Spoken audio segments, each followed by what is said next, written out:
আল্লাহ নবী মুসা কালিমুল্লাহর কাছে এসে হাজির। এই নবী মুসা, আপনার সঙ্গে নাকি আপনার রবের কথা হয়, আপনার রব নাকি সব জায়গা সবকিছু দেখে। এই মুসা জবাব দাও, তোমার রবকে জিজ্ঞেস করো, ওই ব্যক্তির হত্যার আসামিকে একটু বলে দাও। মুসা নবী বলল, দাঁড়াও, আমার আল্লাহকে জিজ্ঞেস করি। আল্লাহকে জিজ্ঞেস করা হলো, রব্বুল আলামিন আল্লাহ ওই হত্যার আসামিকে বলুন। আল্লাহ রব্বুল আলামিন বললেন, মুসা ওদের হত্যার আসামির কথা আমি বলে দেব, তবে তার আগে আমার একটা শর্ত রয়েছে। আল্লাহ রাব্বুল আলামিন নবী মুসা বললেন, আল্লাহ আপনার কি শর্ত বলুন। আল্লাহ বলছে, মুসা ওদেরকে বলো একটা গরু জবাই করতে হবে। কি জবাই করতে হবে? গরু জবাই করতে হবে। আমরা অনেকে বলে থাকি আগের জামানার লোকেরা অনেক বোকা ছিল। এই ছেলেরা শোনো, আল্লাহর কোরআন জবাব দিচ্ছে। এই লোকেদের যখন বলা হলো, বনি ইসরাইলের লোকেদের বলা হলো, তারা জবাব দিল, মুসা তোমার আল্লাহ গরু জবাই করতে বলেছে, ওই গরুটা কোন গরু? বলদ হবে না গাবি হবে? গাই গরু না হেলে গরু? মুসা নবী বলে, দাঁড়াও, এটা আমার কথা নয়, আমি আল্লাহকে জিজ্ঞেস করি। আল্লাহকে আবার জিজ্ঞেস করা হলো, রব্বুল আলামিন আল্লাহ কেমন গরু জবাই হবে বলে দিন, গাই গরু না হেলে গরু? আল্লাহ রব্বুল আলামিন বলে, মুসা ওরা যেমন চালাকি করছে আমি একটু চালাকি করে দিই, ওদের বলো এমন গাই গরু জবাই করতে যে গরুটার কোনো বাচ্চা কাচ্চা হয়নি। মুসা নবী এই বলে দিলেন, তারা তাতেও সমাপ্ত হলো না, আবার জিজ্ঞেস করছে, মুসা তোমার আল্লাহ গরু জবাই করতে বলেছে, গরুর গায়ের রংটা কেমন হবে? সাদা না কালো না লাল? মুসা নবী বলে, দাঁড়াও, এটা তো আমার আল্লাহর কথা, আল্লাহকে জিজ্ঞেস করি। আল্লাহ রাব্বুল আলামিন বলে, মুসা ওরা খুব চালাকি করছে, তবে আরেকটু চালাকির ওষুধ মেরে দাও। এই মুসা ওরা যখন গরুর রং জিজ্ঞেস করতে বলেছে, তুমি বলে দাও গরুটা গাই গরু হবে, গরুর রং হবে হলুদ রঙের।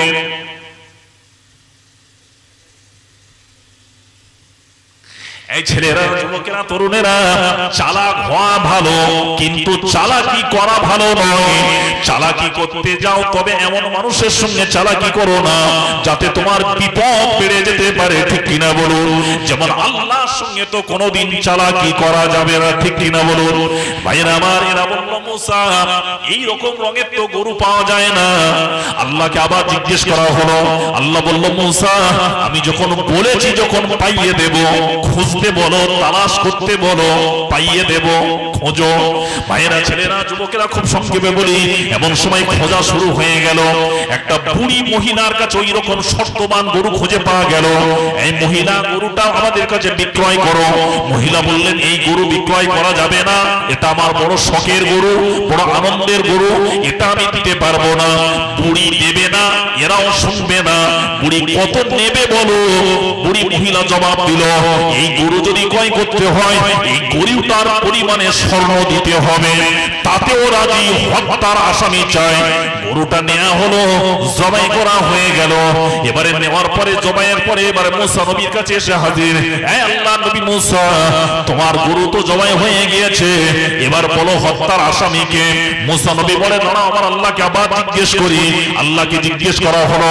আল্লাহ বলছে, মুসা তোমার জবান থেকে বলা যাবে না, তুমি যদি তোমার জবান থেকে বলো তাহলে এরা অস্বীকার করবে, বলবে এটা তো মুসার কথা, এটা মুসার আল্লাহর কথা নয়, অতএব যিনি আসামি তিনি মেনে নেবে না, নেবে না।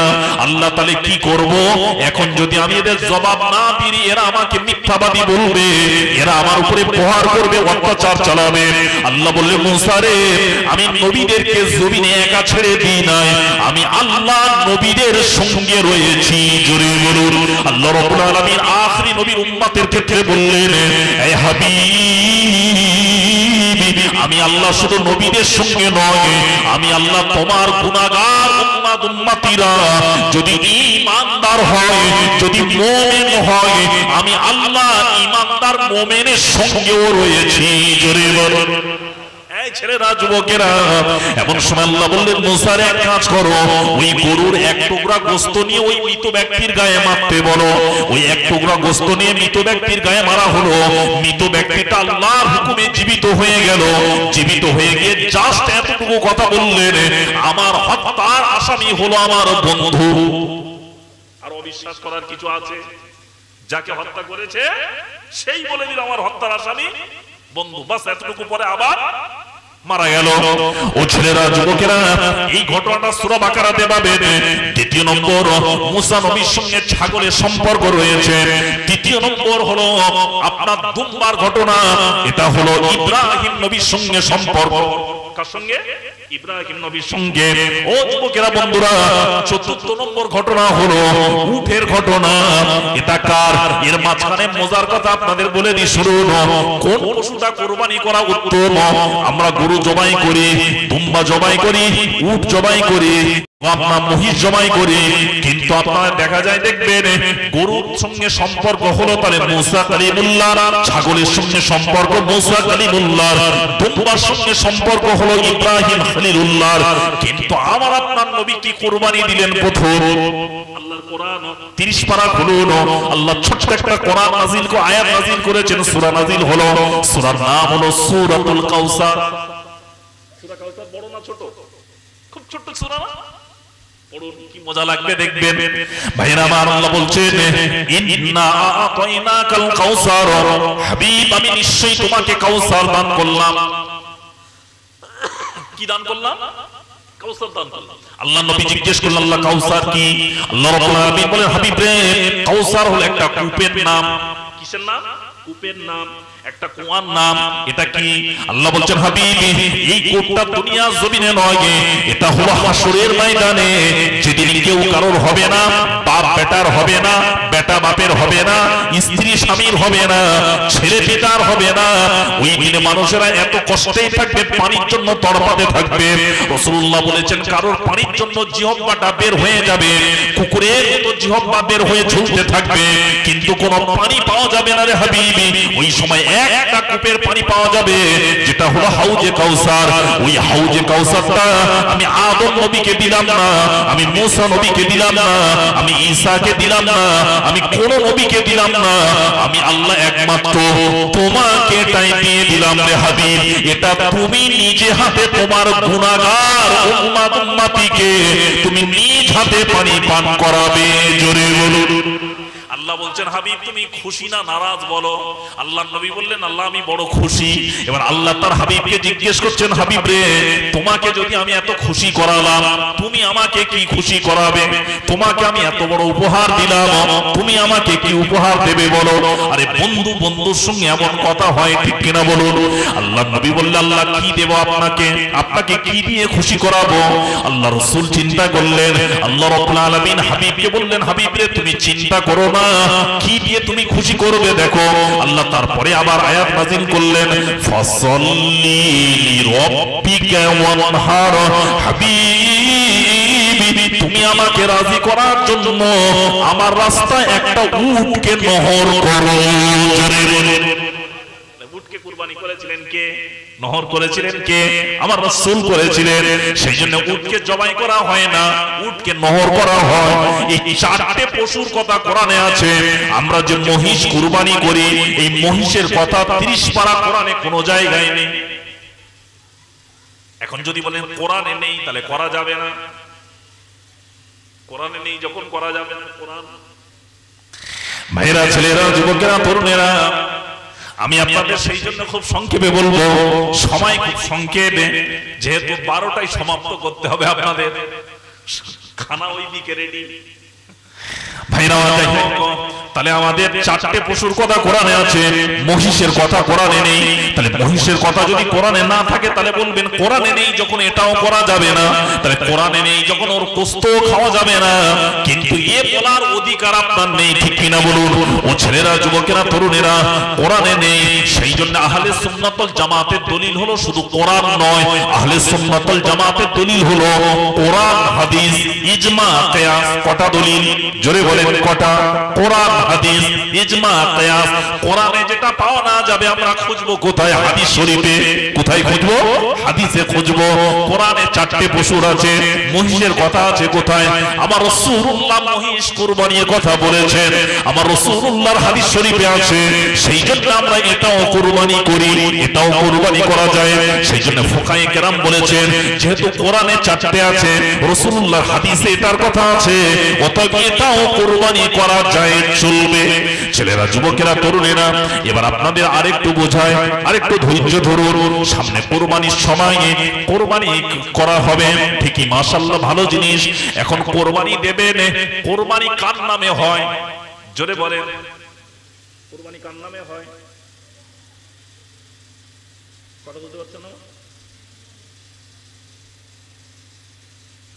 আমাদের ভুল দেখেন, ছোট্ট জিনিস। আমরা বলবো আমি মারুফ, আমার নামে কোরবানি হবে, তাই তো নাকি? আমি যদি পশু কিনি আমার নামে, হ্যাঁ, কোরবানি কোনো ব্যক্তির নামে হয় না। কোরবানি কোনো ব্যক্তির নামে হয় না। কোরবানি হবে কার নামে? আল্লাহর নামে। কার নামে? জোরে বলেন, কার নামে? আল্লাহর নামে। এবার বলবেন তাহলে আমার কি? আমার পক্ষ থেকে, আমার পক্ষ থেকে আল্লাহকে রাজি করার জন্য আল্লাহর নামে এই পশুটা কোরবানি হচ্ছে। যদি কোনো পশু আল্লাহর নামে কোরবানি না হয় তাহলে ওই পশুর গোশত খাও হারাম, ওই পশুর গোশত খাও হারাম। তাহলে কোরবানি হয় আল্লাহর নামে, বান্দার পক্ষ থেকে আল্লাহর নামে কোরবানি হবে। সেই জন্য যদি দোয়া পড়ুন আর না পড়ুন, অন্তত কোরবানি ছুরি চালানোর আগে অন্তত বলতে হবে বিসমিল্লাহি আল্লাহু আকবার। কি বলতে হবে? বিসমিল্লাহি আল্লাহু আকবার। আপনি দোয়া পড়ুন আর না পড়ুন। এবারে প্রশ্ন আপনাদের কাছে, একটা পশুতে কটা নাম হয়? জোরে বলেন, কটা নাম? 7টা। কার নাম? মৃত ব্যক্তির নাম না সব জিন্দা ব্যক্তির নাম? কথা বুঝতে পারছেন না?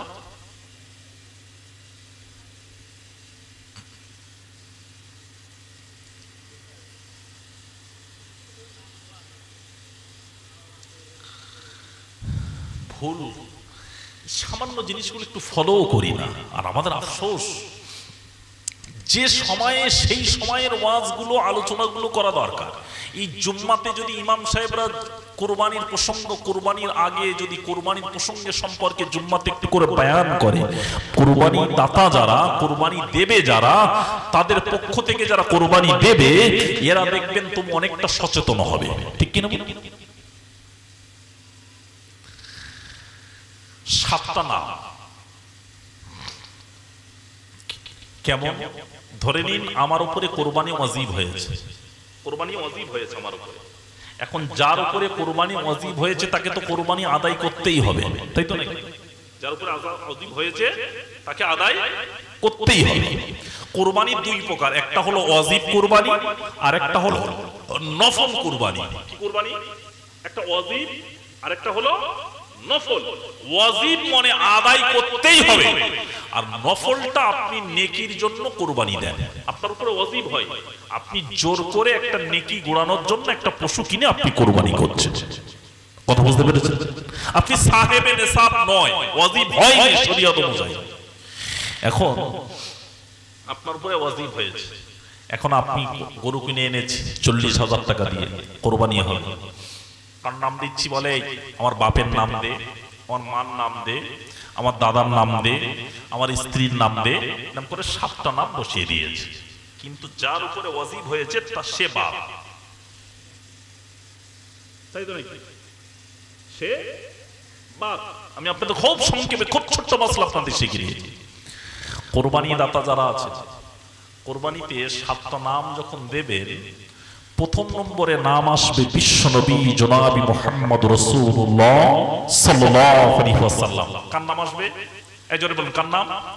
বিশ্বনবী জনাবি মুহাম্মদ রাসূলুল্লাহ সাল্লাল্লাহু আলাইহি ওয়াসাল্লাম। দ্বিতীয় নম্বরে নাম দেবেন যার উপরে কোরবানি ওয়াজিব হয়েছে, যিনি কোরবানি দাতা, তার নাম আসবে। তারপরে আপনি আপনার বাপের নাম দিন, মায়ের নাম দিন, এর নাম দিন, ওর নাম দিন। কথা বুঝতে পারছেন? এবারে এটা কিন্তু প্রকৃত রূপে এটা নয়। 7টা যে ভাগ করার কথা বলা হয়েছে কেমন জানেন? ধরে নিন আপনার মহল্লায় সব গরিব, আপনার মহল্লাতে সব গরিব। এখন দেখা যাচ্ছে একটা পশুর দাম 50,000 টাকা। এখন আপনার মহল্লায় একজনের পক্ষে 50,000 টাকা দিয়ে কোরবানি করা সম্ভব হচ্ছে না। আমরা তখনই আমাদের মহল্লা থেকে 7টা লোক জড়ো হয়েছে, এই 50,000 টাকা তো আমরা 7 জন মিলে এটাকে কোরবানি করব, 50,000 টাকা 7 জন ভাগে দেব। কথা বলতে পেরেছেন? এটা ভাগ, এটা করো।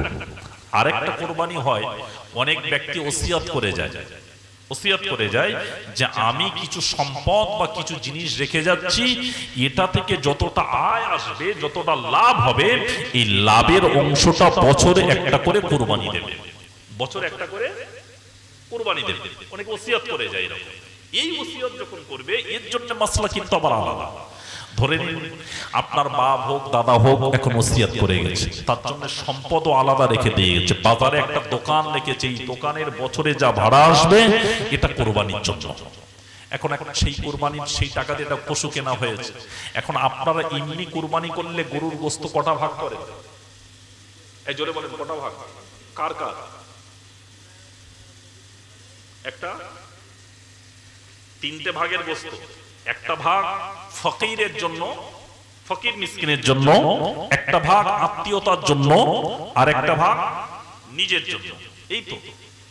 আচ্ছা, আপনাদের কি তিনটে ভাগ কি আপনার ওই ফকির মিসকিনের ভাগটারা আপনারা নিজে হাতে বন্টন করেন, বা আপনাদের মহল্লা থেকে একটা জায়গায় কি জমা হয়, সেখান থেকে আপনাদের পুরো গ্রাম ডিস্ট্রিবিউট হয়? এই তো। ঘুরিয়ে একটু চিন্তা করুন তো। এখন আপনার গ্রামে, আমি আপনাদের গ্রামের বাসিন্দা, এখন আমি কোরবানি দিয়েছি, আমার একটা ভাগ ফকির মিসকিনের ভাগটা আমি ওখানে দিয়ে পাঠিয়েছি, যেখানে জমা হচ্ছে, ওখান থেকে ডিস্ট্রিবিউট হচ্ছে। কাদের জন্য? ফকির মিসকিনকে দেওয়ার জন্য। আমি দিতে পারিনি, ওখান থেকে ডিস্ট্রিবিউট হবে সকলের একসঙ্গে। আচ্ছা, গ্রামবাসী হিসাব করে কেমন জানেন? আমার জানা মতে, যতটা আমি দেখেছি, ঘুরেছি, দেখেছি যে গ্রামের কতটা মানুষ বসবাস করে। অনেকে ভোটার লিস্ট দেখে, অনেকে ফ্যামিলিগত কত ঘর আছে, বাড়ি দেখে, ঠিক কিনা? এখন বাড়ি যদি দেখে, তার মধ্যে আমিও তো পড়ে যাব। দেখা গেল 500 ঘর আছে, 500 ঘরের মধ্যে আমিও আছি। আমি কুরবানি দিয়েছি, আমার একটা ভাগ ফকির মিসকিনকে দিয়েছি, সেই ভাগটা থেকে আবার আমাকে পাল্টা আসছে, দেয়া হয় না। তাহলে যারা কুরবানি দাতা, তাদেরকে এই গোশটা দেওয়া হয় না। মাশাআল্লাহ, ভালো জিনিস। কারণ এটা আমাদের বুঝতে হবে, আমরা ফকির মিসকিনের ভাগটা আবার পাল্টা আমরা ফিরিয়ে নেব না। এবার যদি বলেন আমরা ওই পাড়ার ওই লোকটা দিয়েছে, ও আমাকে ভালোবাসে দিতে পারে, সেটা তার নিজের থেকে বা আত্মীয়তার ভাগ থেকে, নিজের থেকে বা আত্মীয়তার ভাগ থেকে। এবারে প্রশ্ন দেখেন, এখন যে মৃত ব্যক্তিটা ওসিয়াত করে গেল যে বছরে যা ইনকাম হবে, এটা থেকে যা পাওয়া যাবে এটা কোরবানি হবে, এই গরুর গোশতটা কি হবে? ইমাম আযম আবু হানিফার ফতোয়া, ওটা কি করবে? ইমাম আযম আবু হানিফার ফতোয়া হলো, ওই গরুর গোশতটাকে তিনটে ভাগ করা যাবে না, ওটা সম্পূর্ণ পুরোটাই বিলিয়ে দিতে হবে। ওটা পুরোটাই বিলিয়ে দিতে হবে। ওটা আপনার নিজেরও খাওয়া যাবে না, ওটা আপনাকে পুরো বিলিয়ে দিতে হবে, যেহেতু এটা মৃত ব্যক্তির ওসিয়ত। তাহলে আমি সংক্ষেপে আপনাদের এতটুকু কথা বোঝাবো যে আমরা যারা কোরবানি দাতা, কোরবানি দেব বা যাদের নামে কোরবানি হবে, জিলহজ মাসে চাঁদ উঠে গেলে তাদেরকে নখ চুল কাটা যাবে, হারাম নয় যে কাটতে পারবো না এটা নয়, মুস্তাহাব যে না কাটাই উত্তম, না কাটা হলো ভালো, তার আগে আমরা কেটে পরিষ্কার হয়ে যাব। অতএব নাম্বার 1। নাম্বার 2, কুরবানির পশু টাউন এলাকায়, টাকাওয়ালা এলাকায় বড় বড় পশু কেনা হয়। আবার আমরা অনেকে ফতোয়া দিই কি জানেন, বলে যার যেমন টাকা তার তেমন বড় পশু কুরবানি দিতে হবে, ঠিক কিনা বলুন? কিন্তু ফিকহের মাসলাতে এটা নেই যে টাকা অনুপাতে আমি 5 লক্ষ টাকা ইনকাম করি বলে আমাকে 1 লক্ষ টাকার কুরবানি দিতে হবে, সেটা না। আপনাকে বলা হয়েছে যে পশুটা কুরবানি হবে সেটা যেন একটু আপনার স্বাস্থ্য হয়, আপনাকে সুস্থ হয়, যাতে রোগাক্রান্ত না হয়, হাড়ে যাতে মাজাল থাকে, আপনার চোখে পছন্দ লাগা মতো এরকম জিনিস কেনা হয়। এখন আপনি একটু ভালো গরু কিনেছেন, যাক মাশাআল্লাহ আপনার রোকাত হয়েছে, এখন গরুটা তো জবাই করতে হবে।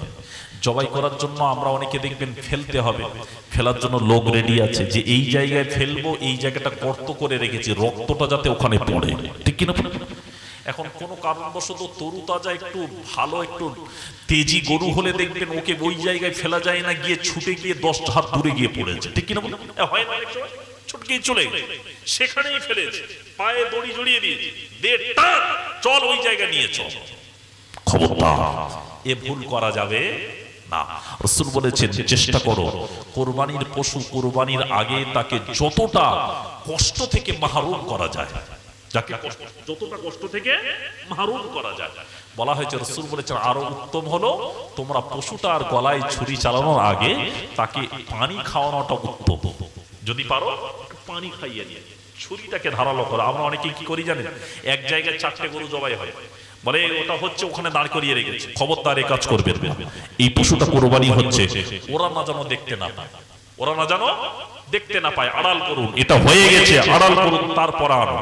আর অনেকে কি করে জানেন, ওই রক্ত মাখা ছুরি নিয়ে তাড়াতাড়ি, সব তো ব্যস্ত খুব না, চলবে তো এখন। এই সামান্য ভুলের কারণে আমাদের এই পশুগুলো, কোরবানির জিনিসগুলো এত আপনার কবুলিয়াত না হওয়ার জায়গায় চলে যায়, কারণ সুন্নাতের বরখেলাপ পদ্ধতি হয়ে যায়। একটা হলো আপনার ওয়াজিব আদায় হওয়া, আর একটা হলো রাসূলুল্লাহ তরিকা পদ্ধতি অনুযায়ী কুরবানি হয়ে আল্লাহর কাছে পৌঁছানো। দুটো জিনিস কিন্তু আলাদা। অতএব আপনারা চাইবেন যাতে দুটো জিনিস রাসূলুল্লাহর তরিকা অনুযায়ী, পদ্ধতি অনুযায়ী যেন কুরবানি আল্লাহর দরবারে পৌঁছে যায়। আল্লাহ আমাদের সকলকে সেই অনুযায়ী যেন কুরবানি করার মতো যেন তৌফিক দেন। সকলে বলুন আমিন।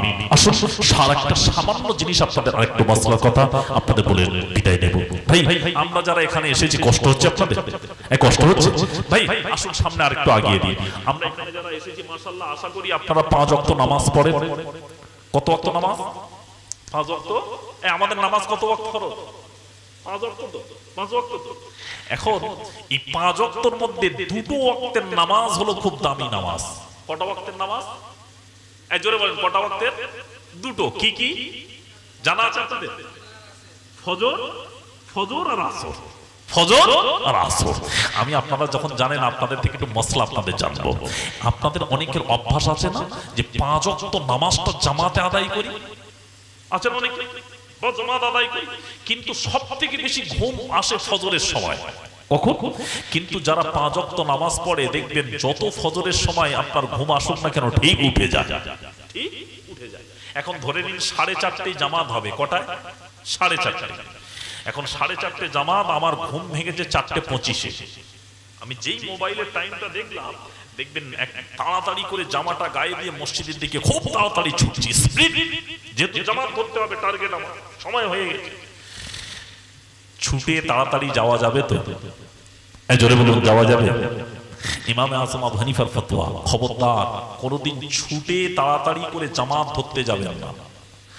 জামাত দাঁড়িয়ে গেছে, সময় হয়ে গেছে, আসর হোক, মাগরিব হোক, ফজর হোক, ইশা হোক, যাই হোক, আপনি ভাবছেন সময় হয়ে গেছে, জামাত দাঁড়িয়ে গেছে, আপনি ছুটবেন, খবরদার এই কাজ করবেন না। ইসলাম শরীয়তে নিষেধ হয়েছে, ইমামে আযমের মত, খবরদার ছুটে জামাত ধরতে যাবেন। যদি বলেন কেন?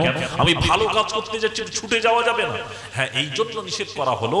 আপনি বাই চান্স ছুটে যেতে গিয়ে বাই চান্স পড়ে যেতে পারে, বাই চান্স পড়ে যেতে পারে। পড়ে গেলে আপনার শরীরের কোনো অঙ্গ ক্ষতি হয়ে যেতে পারে। এক ওয়াক্ত নামাজের জন্য আপনার কত ওয়াক্ত নামাজ যে ছেড়ে যাবে তার কোনো ঠিক নেই। আস্তে ধীরে সুস্থে আপনার ব্যালেন্স যতটা নিতে পারবে সেই অনুপাতে আপনি যান। মসজিদে গিয়ে আপনি দেখছেন উযু করতে বসেছেন। এখন উযু করতে যখন বসেছেন, দেখছেন মুয়াজ্জিন সাহেব আকামত দিচ্ছে ফজরের। কিসের আকামত দিচ্ছে? ফজরের আকামত দিচ্ছে, তাকবীর দিচ্ছে, ইকামত হচ্ছে। এখন আপনি উযু হয়ে গেছে, উযু হয়ে মসজিদে আপনি ঢুকেছেন, ইমাম সাহেব নিয়ত করেছে আল্লাহু আকবার। এখন আপনি কি করবেন? ইমামের পিছনে গিয়ে জামাতে দাঁড়াবেন তো? কথা বলতে পারছেন না? জামাতে দাঁড়াবেন তো? ফজরে কয় রাকাত নামাজ? জোরে বলে। ফজরে 4 রাকাত, 2 রাকাত সুন্নাত, 2 রাকাত ফরজ। আচ্ছা, খুলে বোঝায় আপনাদের। জোহরের কত রাকাত নামাজ? 12 রাকাত। এখন জোহরের নামাজ কাজা হয়ে গেছে। কি হয়েছে? কাজা হয়ে গেছে। এখন আমি যদি জোহরের কাজা নামাজ পড়ি, কত রাকাত পড়বো? কয় রাকাত পড়বো? ফরজ 4 রাকাতটা, তাই তো? মাগরিবের কয় রাকাত নামাজ? 7 রাকাত। এখন মাগরিবের নামাজ কাজা হয়ে গেছে, এশার সময় পড়বো, কয় রাকাত পড়বো? 3 রাকাত। সুন্নাতের নফলের কাজা নেই। এখন ফজরের নামাজ যদি কাজা হয়ে যায়, করাকাত পড়বেন? এই জোরে বলুন, করাকাত পড়বেন?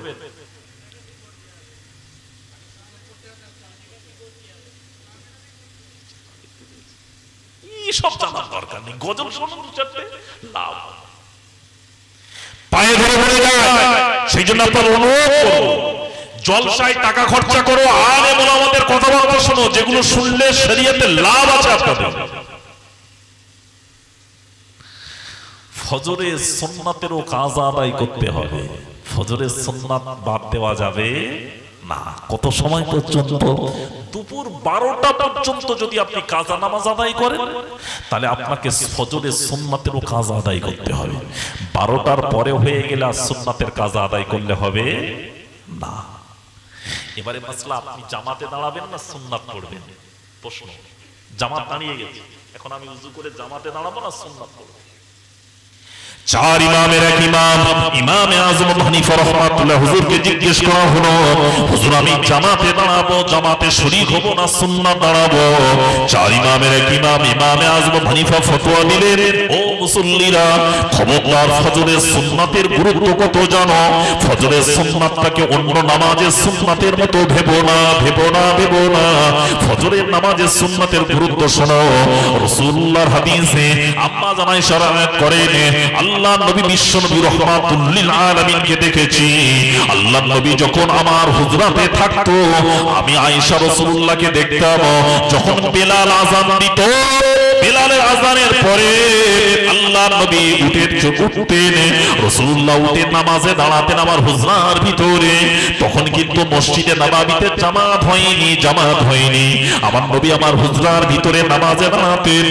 আমি আয়েশা, আমিও রাসূলুল্লাহর নামাজ দেখে আমি নবীর পাশে আমিও নামাজে দাঁড়িয়ে যেতাম। জোরে বলেন, আল্লাহ নবীকে দেখতাম রাসূলুল্লাহ 2 রাকাত নামাজ পড়তো, আমি আয়েশা আমিও 2 রাকাত নামাজ পড়তাম। আল্লাহ নবী 2 রাকাত নামাজ পড়ে মুসাল্লায় বসে যেত, আমি আয়েশা আমিও নামাজ পড়ে মুসাল্লায় বসে যেতাম। আল্লাহ নবী আমার দিকে, আমার চেহারার দিকে রাসূলুল্লাহ তাকাতেন, আমার নবী তাকিয়ে তাবাসসুম হাসতেন, আমি আয়েশা আমিও রাসূলুল্লাহর নূরানি চেহারার দিকে তাকাতাম, তাকিয়ে আমিও তাবাসসুম হাসতাম। আমি রাসূলুল্লাহর সঙ্গে যতবার এভাবে আমার হুজরার ভিতরে ফজরের জামাতের আগে 2 রাকাত নামাজ আদায় করে এভাবে বসে তাকিয়েছি, আমি দেখি কি যতদিন এভাবে এই কাজটা করেছি, আমার যেন রাসূলুল্লাহর প্রতি মহব্বত আরো বেড়ে যেত। জোরে বলুন, আল্লাহ নবীকে তারপরে দেখতাম রাসূলুল্লাহ জামাতের জন্য মসজিদে নববীতে চলে যেতেন, মসজিদে নববীতে চলে যেতেন। ও লাউহাটি গ্রামের ভাইয়েরা, ছেলেরা, যুবকেরা, পায়ে হাত রেখে বলে যাব, জীবনে যদি পারো একবার স্বামী স্ত্রী পাশাপাশি দাঁড়িয়ে নামাজ পড়বে। আমরা অনেকে ভাবি এটা লজ্জা লাগে, স্বামী স্ত্রী আবার পাশাপাশি দাঁড়িয়ে নামাজ পড়া যায় নাকি? না না, রাসূলুল্লাহর বিবি আয়েশা বলেছেন, আল্লাহর নবী আমার পাশে দাঁড়িয়ে আমি রাসূলুল্লাহর পাশে দাঁড়িয়ে নামাজ পড়েছি। তাহলে রাসূলুল্লাহ সুন্নাত জীবনে পারলো একবার আদায় করবে। আম্মা জান আয়েশা আয়াত করেছেন, আবু দাউদ শরীফ, নাসাই শরীফের হাদিস শরীফে আল্লাহ নবী বলেন, আয়েশা যদি কারো জীবনের শেষ সময়টা যদি স্বামী স্ত্রী একই বালিশে মাথা রেখে যদি মালাকুল মউতের ডাক এসে যায়, যদি একই বালিশে স্বামী স্ত্রী মাথা রেখে ঘুমায়, আর ওই ঘুমেতে যদি স্বামীর ডাক আসে, স্বামী যদি চলে যায়, স্ত্রীর ডাক আসে যদি স্ত্রী চলে যায়, আমি রাসূলুল্লাহ বলছি জেনে রেখো আয়েশা, কিয়ামতের দিন হাসরের ময়দানে আল্লাহ রাব্বুল আলামিন ওই স্বামী স্ত্রীকে একসঙ্গে হাত ধরে আল্লাহর জান্নাতে পাঠাবে। জোরে বলেন, ও ভাইয়েরা, ছেলেরা, যুবকেরা, তরুণেরা, ওই ফজরের সুন্নাতের নামাজের গুরুত্ব দেখো। আল্লাহ রাব্বুল আলামিনের একদল ফেরেশতা রাতের বেলা পাহারা দিচ্ছে, এদের দায়িত্ব শেষ হয়ে যাবে ফজর পর্যন্ত। এরা যখন ফজরের পরে যখন আল্লাহর দরবারে ফিরে যাবে, আল্লাহ এদেরকে ডেকে জিজ্ঞেস করবেন, মিন আইনা জিতু, এই ফেরেশতারা তোমরা কোথা থেকে আসছো বলো। ফেরেশতারা বলবে, রব্বুল আলামিন ইন্নী আলামু মা লা তা'লামুন, আল্লাহ আপনি সব জানেন, সব দেখেন, সব শোনেন, আবার আমাদেরকে জিজ্ঞেস করছেন কেন? আল্লাহ বলে, ফেরেশতারা আমি সব জানি, সব শুনি, তারপরেও তোদের মুখ থেকে শুনতে চাই। ফেরেশতারা বলবে, রব্বুল আলামিন আল্লাহ আপনার ওই গ্রামে ওই জায়গায় ছিলাম। আল্লাহ বলবে, ওই গ্রামের পাশে বাসিন্দাদেরকে, ওই গ্রামের মানুষদেরকে কি অবস্থায় দেখে এসেছো বলো? ফেরেশতারা বলবে রব্বুল আলামিন আল্লাহ 100 লোকের বসবাস, কিন্তু 90টা লোক ঘুমিয়ে রয়েছে। আল্লাহ আবার জিজ্ঞেস করে ফেরেশতারা আমার তার বান্দা বান্দীরা কি করছে বলো? ফেরেশতারা বলবে আপনার কিছু বান্দা বান্দীরা তারা আপনার কাছে ফজরের নামাজ পড়ে ছোট ছোট দুটো গুটি হাত তুলেছে। হাত তুলে তারা কি বলেছে? আল্লাহ তারা হাত তুলে আপনার কাছে হালাল রুজির জন্য প্রার্থনা করেছে। আল্লাহ রাব্বুল আলামিন বলে ফেরেশতারা তোমরা সাক্ষী থাকো, আমার যে বান্দা বান্দীগুলো ফজরের সুন্নাত পড়লো, ফজরের ফরজ নামাজ আদায় করে আমার কাছে রুজির জন্য হাত তুললো, আমি আল্লাহ ওই বান্দা বান্দীর সারা দিনের হালাল রুজির জামিনদার হয়ে গেলাম। জোরে বলো। তাহলে ফজরের সুন্নাত নামাজ ছাড়া যাবে না। তাহলে মাসলা হলো আপনি যদি গিয়ে দেখেন জামাত দাঁড়িয়েছে, জামাতে দাঁড়ানো যাবে না।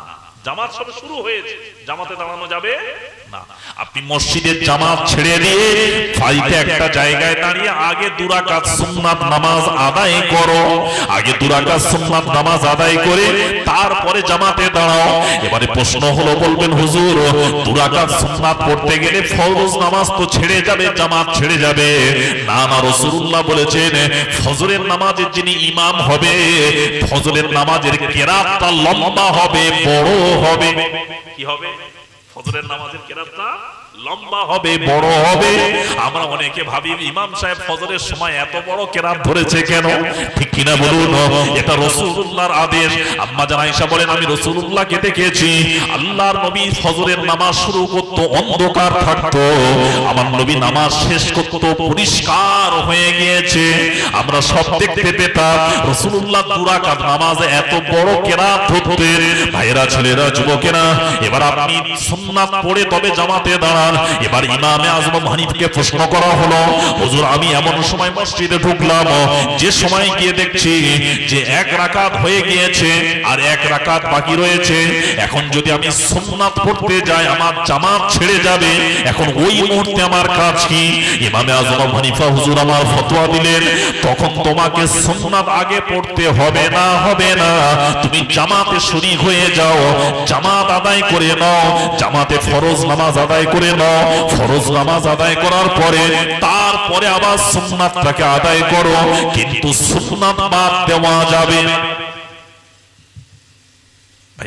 আল্লাহ আমাদের সকলকে সহিভাবে সঠিক ইবাদত করার মতো যেন তৌফিক দেন, সকলে বলুন আমিন।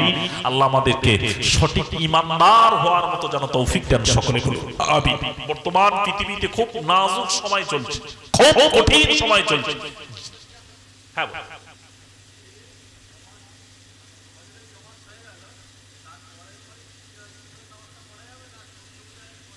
না, যদি আপনার সময় দেখছেন, সময় যদি থাকে তাহলে আপনি সুন্নাত পড়ে নেবেন।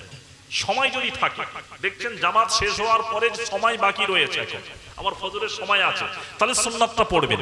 কিন্তু যখন দেখছেন সময় শেষ, তাহলে সূর্যর যে সময় আছে সেটাকে আপনার শেষ করতে হবে, এরপরে যদি সুন্নাত পড়েন কিন্তু কাজার নিয়ত করতে হবে। বর্তমান পৃথিবীতে খুব নাজুক সময়, দেখবেন চতুর্দিকে তাকাবেন খালি মুসলমান মার খাচ্ছে। কারা মার খাচ্ছে? শুধু মুসলমান মার খাচ্ছে, ঠিক কিনা বলুন? এই আমাদের যারা ইয়ং জেনারেশন বাচ্চারা, এরা মাঝে মাঝে চিন্তা করে, এরা মাঝে মাঝে বলে, দেখবেন এমন একটা ধর্ম গ্রহণ করেছি যে ধর্মে জন্ম থেকে মৃত্যু পর্যন্ত লাঞ্ছনা, অপমানিত আর অপদস্থ আর মার, ঠিক কিনা বলুন?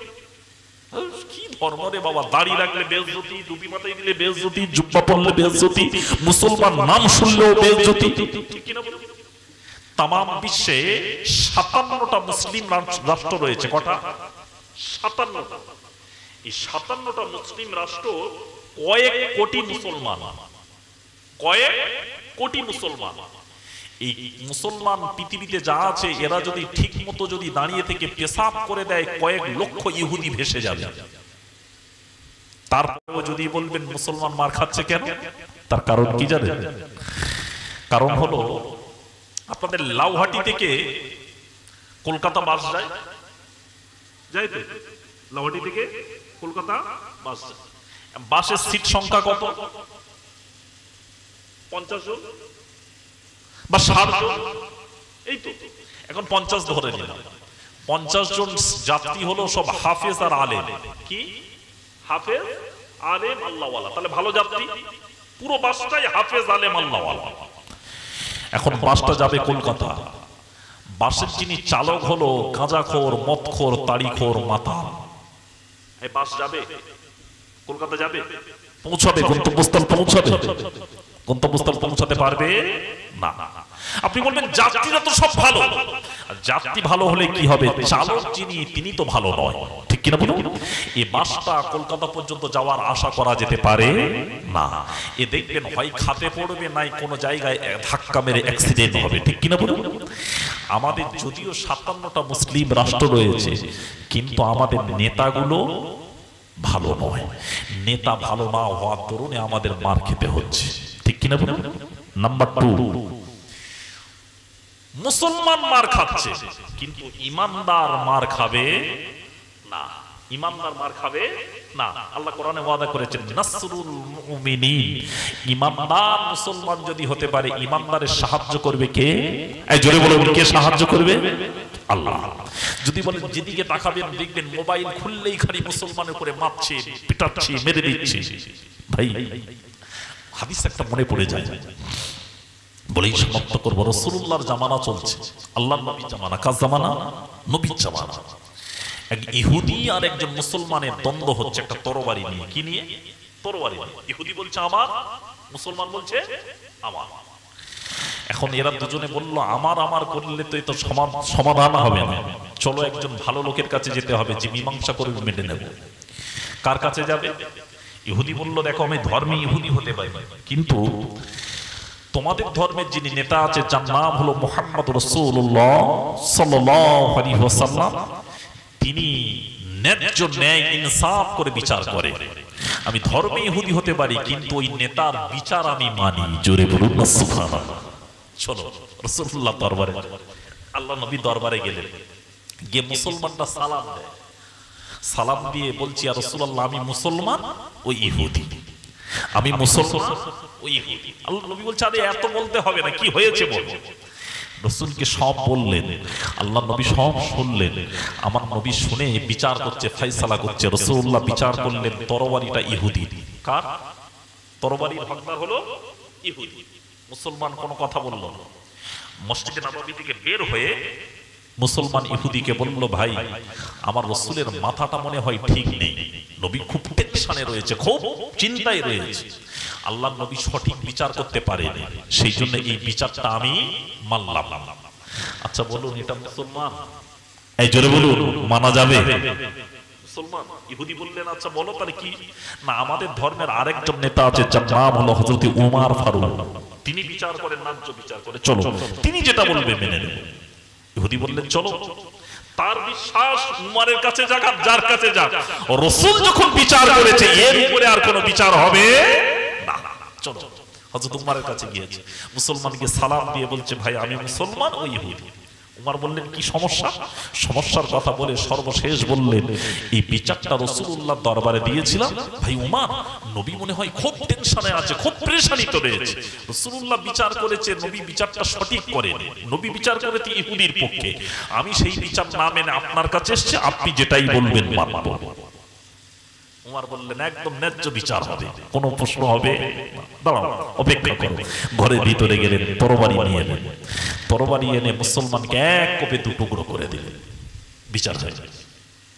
মসজিদে নববীতে এলান হয়ে গেল, খবর হয়ে গেল, সংবাদ হয়ে গেল, সমস্ত জায়গায় প্রচার হয়ে গেল উমর একজন মুসলমানকে হত্যা করেছে বিনা অন্যায়, বিনা অপরাধে। আল্লাহ নবী দরবার থেকে ডাক গেল উমর লাব্বাইকা সাদা ইয়া রাসূলুল্লাহ হাবিবাল্লাহ হুজুর আমি হাজির। এই উমর তুমি নাকি মুসলমানকে হত্যা করেছো বিনা অন্যায়, বিনা অপরাধে? উমর বলছে ইয়া রাসূলুল্লাহ হাবিবাল্লাহ হুজুর আমি কোন ঈমানদার মুসলমানকে হত্যা করিনি। করিনি আমি একজন মুনাফিক মুসলমানকে হত্যা করেছি। আল্লাহর নবী বিশ্ব নবী বললেন, উমর সত্য কথা বলো। আল্লাহর নবীর দরবারে আজ সাহাবীগুলো বসে রয়েছে, তারা ওই হত্যাকারী হত্যার যিনি হয়েছে তার হয়ে সাক্ষী দিচ্ছে, ইয়া রাসূলুল্লাহ উমর যেটা বলছে মিথ্যা কথা বলছে। উমর যাকে হত্যা করেছে তিনি আমাদের সঙ্গে আপনার পিছনে নামাজ আদায় করত, তিনি আমাদের সঙ্গে আপনার মজলিসে বসে কথাবার্তা শুনতো, তিনি একজন পাক্কা মুসলমান। আল্লাহর নবী সাহাবী উমর বলছে, ইয়া রাসূলুল্লাহ আমি কোন ঈমানদার মুসলমানকে হত্যা করিনি। আল্লাহর নবী বিশ্ব নবী রাহমাতুল লিল আলামিন চুপ করে রয়েছে। উমর এবার বলছে, ইয়া রাসূলুল্লাহ হাবিবাল্লাহ হুজুর মুমিন মুসলমান ঈমানদার মুসলমানের পরিচয় কি, ডেফিনিশন কি, সার্টিফিকেট কি, কাকে বলে বলুন। আল্লাহর নবী বিশ্ব নবী রাহমাতুল লিল আলামিন এক কথায় জবাব দিলেন, উমর রে ঈমানদার মুসলমান হলো ওই ব্যক্তি যে নাকি আল্লাহ ও রাসূলের রায়কে মেনে নেয়। জোরে বলেন, কার রায়? শুধু আল্লাহর রায় নয়, শুধু আল্লাহর হুকুম নয়, আল্লাহ ও রাসূলের রায়কে হুকুমকে মেনে নেয়, সেই হলো ঈমানদার মুসলমান।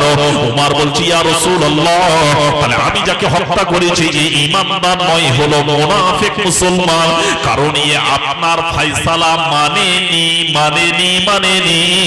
এমন সময় জিবরিল আমিন এসে হাজির, ইয়া রাসূলুল্লাহ হাবিবাল্লাহ হুজুর আপনি উমরের বিচার করতে বসেছেন, উমরের হয়ে আজকে উমরের বিরুদ্ধে যারা সাক্ষী দিচ্ছে তারা মুনাফিকের বিরুদ্ধে সাক্ষী দিচ্ছে। উমর যাকে হত্যা করেছে ওই ব্যক্তিটা মুনাফিক মার্কা মুসলমান। উমর ঈমানদার মুসলমানকে হত্যা করেনি। আর ঈমানদার মুসলমান যখন কোনো বিপদে পড়বে আল্লাহ নিজেই ওয়াদা করেছেন, ঈমানদারের সাহায্য করা আমি আল্লাহ আমার জন্য অজীব হয়ে যায়। জোরে বলেন, তাহলে ঈমানদার হলে আমাদের লাঞ্ছিত ঈমানদার হতে পারছি না, আল্লাহ ও রাসূলের পথ ছেড়ে দিয়েছি, কোরআনের পথ ছেড়েছি, এর জন্য মুসলমান লাঞ্ছিত, অপমানিত, অপদস্থ। আর বাকি আছে, এখন সবে শুরু হয়েছে, কারণ এদের টাকা হয়েছে, এদের অহংকার হয়েছে, কিন্তু এরা সঠিক জিনিসটা ছেড়ে দিয়েছে আজকে। ঠিক কিনা? এরা কোরআন ও হাদিস আল্লাহ ও রাসূলের পথটা আমাদের ভালো লাগছে না, ও জিনিসটা আমাদের আর পছন্দ হচ্ছে না, আমরা মডার্ন হতে যাচ্ছি। যত মডার্ন হতে যাচ্ছি তত আমাদের বিপদ সামনে বাড়ছে। অতএব আমরা আল্লাহ ও রাসূলের পথকে আঁকড়ে ধরুন, দেখবেন আল্লাহ ওয়াদা করেছেন ঈমানদারদের আমি আল্লাহ বেইজ্জতি করব না। আল্লাহ আমাদের সকলকে ঈমানদার হওয়ার মতো যেন তৌফিক দেন, সকলে বলুন আমিন। আসুন সকলে আমরা নবী পাকের সামনে দাঁড়িয়ে একটু সালামের নজরে ইয়া নবী।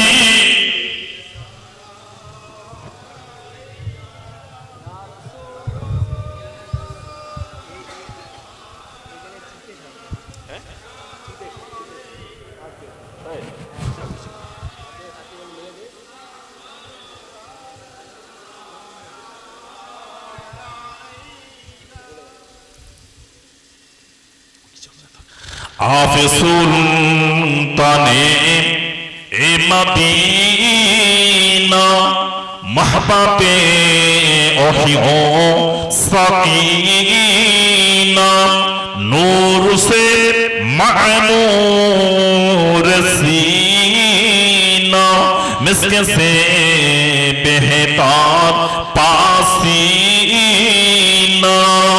या नबी सलाम या रसूल सलाम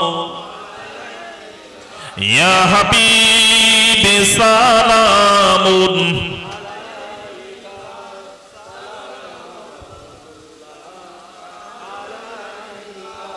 तू ही है रहबर हमारा सबको है तेरा सहारा लो सलाम मुझको हमारा या नबी सलाम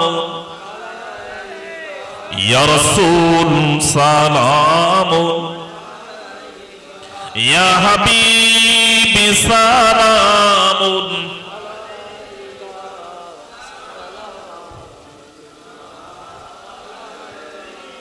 আপনারই প্রেমে তে পড়িয়া চোখ দিয়ে অশ্রু যে ঝরিয়া দেখা না দিলে কি উপায় হবে যত মেরিয়া নবী সালাম ইয়া রাসূল সালাম ইয়া হাবিবি সালাম